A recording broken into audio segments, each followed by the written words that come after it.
जब आप किसी शांत जगह पर बैठते हैं, जैसे किसी नदी के किनारे या किसी पहाड़ की ऊंचाई पर, और सब कुछ शांत हो जाता है, तब भीतर एक भाव उठता है, एक ऐसा भाव जिसे शब्दों में कहना मुश्किल है। वह कुछ बहुत अपना सा लगता है, बहुत पुराना, बहुत शुद्ध। वही अनुभव, वही मौन की गहराई हमें एक संकेत देती है कि हमारे भीतर कुछ है जो इस संपूर्ण ब्रह्मांड से जुड़ा हुआ है। यही जुड़ाव है आत्मा और भगवान का संबंध। यह कोई दार्शनिक कल्पना नहीं, बल्कि हर उस क्षण की सच्चाई है जब हम स्वयं को भीतर से अनुभव करते हैं। भगवान को हमने अक्सर बाहरी रूप में देखा है, मंदिरों में, मूर्तियों में, मंत्रों और पूजा विधियों में। लेकिन क्या भगवान केवल बाहर ही होता है, या फिर वह हमारे भीतर भी उतना ही सजीव है? आत्मा, जिसे हम मैं कहते हैं, जो सोचता है, महसूस करता है, निर्णय लेता है, वही तो भगवान का अंश है। भारतीय दर्शन बार बार कहता है, अहम ब्रह्मास्मि, मैं ब्रह्म हूं। इसका अर्थ यह नहीं कि हमारा अहंकार ईश्वर बन जाता है, बल्कि यह कि आत्मा और भगवान अलग नहीं है, वे एक ही चेतना के दो रूप हैं। यह बात थोड़ी गहरी लग सकती है, लेकिन इसे हम अपने दैनिक जीवन में महसूस कर सकते हैं। जब कोई बच्चा बिना सिखाए अपने माता पिता के प्रति प्रेम व्यक्त करता है, जब कोई व्यक्ति अपने जीवन को दूसरों के लिए न्योछावर कर देता है, जब कोई साधारण व्यक्ति असाधारण करुणा से किसी अजनबी की मदद करता है, तब वहां कोई बाहरी प्रेरणा नहीं होती, वहां आत्मा स्वयं बोलती है। और वह आत्मा जो भीतर से बोलती है, उसी में भगवान का स्पर्श होता है। हम भगवान को अलग और आत्मा को अलग समझते हैं, लेकिन सच्चाई यह है कि आत्मा उसी परमात्मा का प्रतिबिंब है।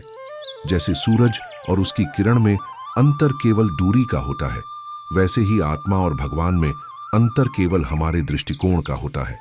आत्मा सीमित है, लेकिन उसका स्रोत असीम है। आत्मा वही छोटा बीज है जिसमें संपूर्ण ब्रह्मांड के वृक्ष की संभावना छिपी है। जब हम ध्यान करते हैं, मौन में बैठते हैं या किसी गहरे अनुभव में डूबते हैं, तब आत्मा और भगवान के बीच की दूरी मिटने लगती है। यह कोई चमत्कार नहीं, बल्कि चेतना की परतों का हटना है। जैसे कोयले को घिस घिस कर हीरा बनता है, वैसे ही आत्मा अपने अनुभवों, अपने ज्ञान, अपने प्रेम और अपने त्याग से धीरे धीरे उस अवस्था तक पहुंचती है जहां वह खुद को ईश्वर से अलग नहीं समझती। यही मोक्ष है, भगवान से एक हो जाना, न कि कहीं जाना या भाग जाना। यह समझने के लिए हमें जीवन को अलग दृष्टि से देखना होगा। जब कोई संकट आता है और हम टूटने की कगार पर होते हैं, फिर भी भीतर से एक आवाज कहती है, सब ठीक होगा, तो वह आत्मा ही होती है जो ईश्वर से जुड़ी होती है। वह हमें सहारा देती है, उठाती है, आगे बढ़ाती है। और जब हम दूसरों के लिए वही काम करते हैं, किसी को टूटने से बचा लेते हैं, किसी को माफ कर देते हैं, किसी के दुख को बांट लेते हैं, तब हम खुद भगवान बन जाते हैं। भगवान कोई व्यक्ति नहीं, बल्कि एक अनुभव है, प्रेम का, दया का, सत्य का। और आत्मा वह माध्यम है जिससे हम इन अनुभवों को जीते हैं। भगवान और आत्मा का संबंध केवल उपासना या आस्था पर नहीं टिका होता, यह एक जीवंत सजीव संवाद है। आप जब किसी संकट में भगवान से कुछ मांगते हैं और वह पूरा हो जाए, तो आप कहते हैं, भगवान ने सुन लिया। लेकिन जब वह पूरा न हो और कुछ महीनों बाद पता चले कि वो न होना ही सही था, तब आप समझते हैं कि भगवान सिर्फ मांगे पूरी नहीं करता, वह हमें सिखाता भी है।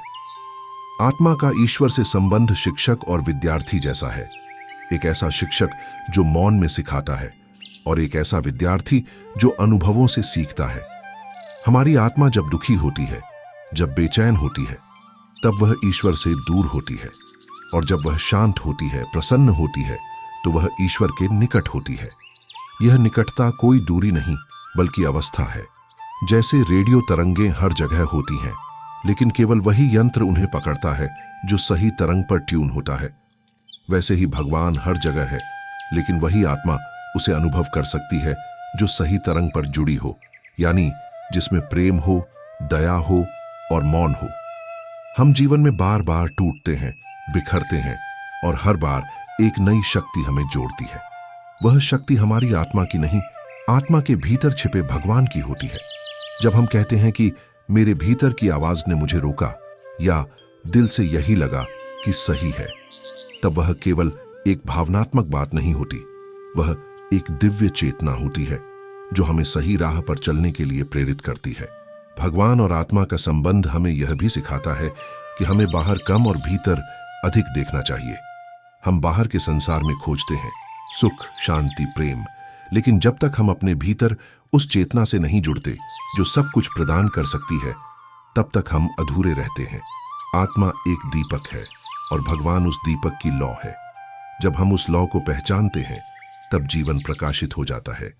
दैनिक जीवन में यह संबंध तब प्रकट होता है जब हम आत्मा से काम करते हैं, जब हम स्वार्थ से नहीं, सेवा से कुछ करते हैं, जब हम निर्णय अपने लोभ से नहीं, विवेक से लेते हैं, जब हम प्रतिक्रिया नहीं, उत्तर देते हैं, और जब हम जीवन को एक अवसर की तरह देखते हैं, ईश्वर को पाने का, उससे मिलने का, उससे एक होने का। अगर आपको कभी ऐसा लगा हो कि कोई शक्ति है जो आपको अंदर से जानती है, समझती है और हर परिस्थिति में आपके साथ खड़ी रहती है, तो समझ लीजिए कि आपने भगवान को अनुभव कर लिया है। और अगर कभी किसी ने आपके लिए ऐसा अनुभव पैदा किया हो, तो समझ लीजिए कि आपने भगवान को किसी इंसान के रूप में देखा है।